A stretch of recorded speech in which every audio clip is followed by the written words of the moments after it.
Godzilla vs Kong. Kadal dengan muatan radioaktif yang muncul dari air membuat kekacauan. Melawan gorila besar yang jatuh cinta pada perempuan berambut pirang. Banyak yang mengatakan bahwa kedua karakter film ini tidak bisa bertahan terhadap kritik ilmiah yang serius. Namun, gambar salah satunya didasarkan pada buku dari 1861 yang berisi kisah nyata dari kehidupan suku-suku Afrika. Dan gambar lain mengilhami para ilmuwan untuk menamai makhluk ini untuk menghormatinya, yang hingga saat ini tidak diketahui sains. Menurut karakter John Goodman dalam film sebelumnya, dalam franchise yang sama, monster ada. Mari kita cari tahu apakah ini mungkin dan siapa yang akan memenangkan pertarungan. Godzilla versus Kong versus kehidupan nyata. 36 film fitur dibuat tentang Godzilla. 4 diantaranya dibuat di Hollywood. Sisanya dibuat oleh studio TV Jepang Toho. Naskah semua film didasarkan pada tragedi Hiroshima dan Nagasaki. Motif utama yang diulangi dengan meyakinkan oleh hampir semua karakter. Godzilla adalah Beastmaster yang muncul kembali di periode Jurassic. Usianya 150 hingga 200 juta tahun. Nama asli hewan itu adalah Gojira, berasal dari kombinasi dua kata Jepang, gorila dan paus. Mereka benar-benar raja monster. Menurut legenda, ia dibangunkan oleh bom atom selama Perang Dunia Kedua. Itulah mengapa sekarang memakan energi atom, merasakannya dari jarak ratusan mil. Godzilla dinosaurus tegak, yang kulitnya menyerupai kulit terbakar korban ledakan atom. Senjata utamanya adalah sinar radioaktif dari mulut, tulang belakang, dan ekornya. Tinggi Godzilla adalah 355 kaki, artinya dia hanya sedikit lebih tinggi dari Big Ben London. Berat monster ini sekitar 90.000 ton, yang kira-kira setengah dari persediaan semua barang lama yang pernah ditambang oleh manusia. Godzilla tidak bisa dibunuh dengan senjata pemusnah massal. Monster itu tidak terkalahkan melawan kejahatan. Dia sendiri jahat. Itu Godzilla. Ya, tetapi bisakah monster seperti itu hidup dan beraktivitas di dunia nyata? Untuk memberi makan kadal seperti itu, ia harus mengkonsumsi 215 juta kalori sehari. Jika Godzilla memutuskan untuk memakan orang, maka setiap hari kita harus mengorbankan 2.000 warga kita padanya. Tapi bukan hanya nafsu makan kadal yang luar biasa yang akan menjadi masalah baginya. Tubuhnya tidak akan bisa beradaptasi dengan gravitasi bumi. Pada ketinggian 108 meter, jantung Godzilla tidak akan bisa memompa darah dalam jumlah besar. Gaya gravitasi juga akan mempengaruhi tulangnya. Bahkan jika kita berasumsi bahwa kerangkanya terbuat dari bahan yang kuat seperti adamantium dalam kehidupan nyata, kita bisa mendapati Godzilla sering memiliki masalah punggung yang serius.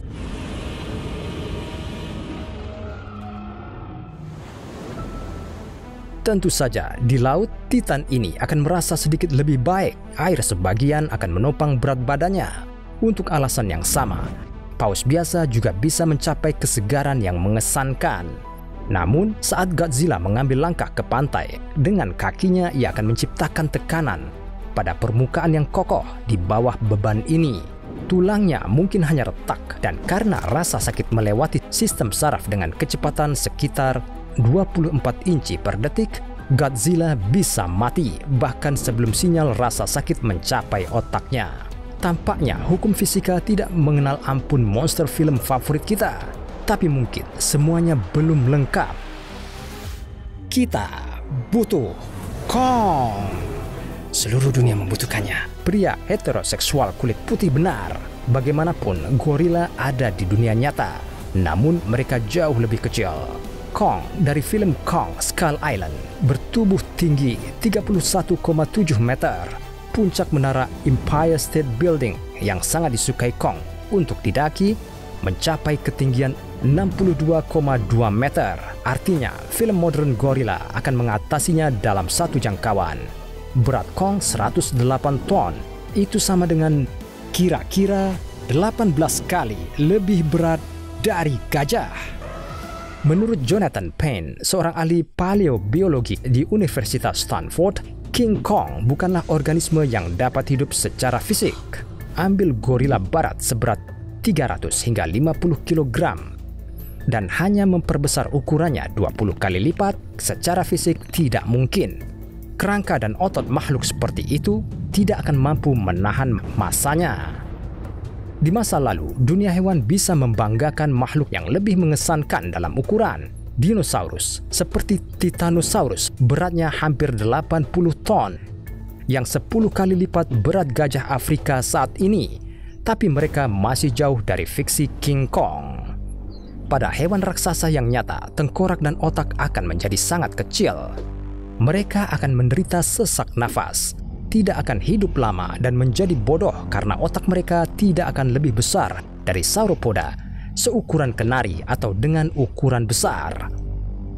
Mereka akan meledak karena tekanan darah. Begitu makhluk malang itu memutuskan untuk membungkuk dan akan segera berdiri tegak. Dia akan kehilangan paru-parunya, tekanan akan merusak arteri pulmonalisnya, seperti yang bisa Anda lihat di kehidupan nyata. Kedua raksasa itu, jika mereka memasuki ring, akan berada dalam kondisi yang sangat buruk. Menurut Anda bagaimana, John Goodman? Apakah Anda berubah pikiran? Monster ada. Ya, Godzilla dan Kong mungkin memang ada di kehidupan nyata, tetapi dalam bentuk yang sedikit berbeda. Baru-baru ini, spesies baru tawan parasit ditemukan di Jepang yang dapat berenang di bawah air. Spesies ini disebut Microgaster Godzilla karena sejumlah alasan. Pertama, kadal mutan adalah salah satu simbol budaya modern Jepang yang paling dikenal. Kedua, Godzilla muncul dari air dalam banyak cerita untuk menimbulkan malapetaka. Microgaster Godzilla bertelur pada serangga lain, kumbang, kupu-kupu, kutu daun, serangga sejati, serta pada larva mereka. Keturunan Godzilla kemudian secara bertahap membunuh hostnya dan memakan dagingnya. Namun hingga saat ini para peneliti belum mengetahui secara pasti bagaimana parasit tersebut bisa sampai ke makhluk yang hidup di dalam air tersebut. Ide untuk mempelajari masalah ini secara lebih rinci muncul di benak salah satu penulis sebuah karya baru, Jose Fernandez Triana, ketika dia mempelajari ulat dari spesies Elophila turbata yang ditemukan di kolam perkotaan Jepang. Ternyata mencari korban yang cocok untuk meletakkan parasit. Ia terlebih dahulu berjalan di atas daun tanaman air dan menemukan ulat membuatnya takut, memaksanya pindah ke air. Godzilla menyelam mengejar korban, dengan cepat memasukkan ovipositor ke tubuh korban dan melahirkan keturunan. Beberapa bahkan mungkin tidak mengusir ulat keluar dari tempat berlindungnya, tetapi cukup menembus dinding dengan ovipositor mereka. Tapi meski Godzilla terlihat jauh lebih tidak menakutkan dalam kehidupan nyata, kisah Kong yang sebenarnya tampak lebih menyeramkan daripada gabungan semua film tentang dirinya. Marian C. Cooper, sutradara film asli dari 1933, dalam komentar audio film mengatakan bahwa obsesinya dengan primata dimulai ketika dia berumur 6 tahun dan pamannya memberinya sebuah buku, A Journey to Inner Africa. Penulis buku, Paul Du Chaillu, adalah salah satu peneliti pertama yang pergi ke benua itu dan mendokumentasikan banyak fakta luar biasa pada masa itu. Pemimpin masa depan sangat terkesan dengan gambaran suku-suku gorila yang dari waktu ke waktu menyerang desa-desa penduduk asli. Gambar-gambar dari buku itu begitu terukir dalam ingatannya sehingga mereka tidak akan membiarkannya pergi selama sisa hidupnya. Buku tahun 1861 itu benar-benar berisi cerita tentang dua wanita dari suku Mumbondemo yang berjalan melewati hutan kembali ke desa ketika tiba-tiba seekor gorila muncul di jalan mereka. Seekor gorila besar. Gorila itu menangkap salah satu wanita dengan tangannya dan meskipun mereka berteriak dan berusaha menyelamatkan diri, ia menyeret salah satu dari mereka ke semak belukar. Suku itu melanjutkan pencarian tanpa hasil. Wanita itu dianggap tewas. Tetapi beberapa hari kemudian, dia kembali ke desa sendirian. Menurut dia, gorila melecehkannya, tapi wanita itu berhasil melarikan diri. Paul Duchesneau menjelaskan dalam buku tersebut suku-suku khusus gorila yang menurut penduduk setempat kerasukan arwah anggota suku mereka yang telah meninggal. Gorila tersebut berukuran lebih besar dan hampir tidak mungkin untuk ditangkap atau terlebih lagi membunuh mereka. Kecerdasan mereka jauh lebih tinggi daripada primata lain dari spesies yang sama. Mereka menggabungkan kelicikan dan akal manusia dengan kekuatan dan amukan binatang. Jadi, siapa yang akan memenangkan Godzilla versus King Kong di kehidupan nyata? Jika kita berasumsi bahwa entah bagaimana secara ajaib kedua karakter film ini hidup untuk bertarung sampai mati, maka pertarungan mereka yang sebenarnya akan memiliki beberapa batasan lucu. Godzilla akan takut keluar dari air karena tulang belakang akan patah. King Kong akan takut untuk membungkuk dan melakukan gerakan tiba-tiba karena dia mempunyai masalah tekanan. Kedua titan ini kemungkinan akan menghabiskan waktu lama mencoba memprovokasi satu sama lain untuk serangan pertama. Jeritan panggilan bisa berlangsung sekitar 68 jam.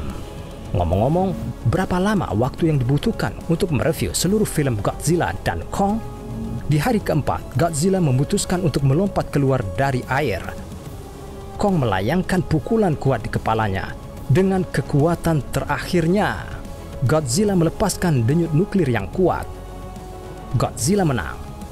Tapi karena hukum fisika, keduanya mati. Tentu saja, terlepas dari semua ketidakakuratan ilmiah, kita tetap pergi ke bioskop untuk menghibur imajinasi kita. Tetapi, jika alih-alih pergi ke bioskop, Anda hanya memiliki dua pilihan untuk hiburan: berenang di kolam Jepang atau berjalan di hutan Afrika, Anda akan membuat pilihan karena mengetahui bahwa monster ada.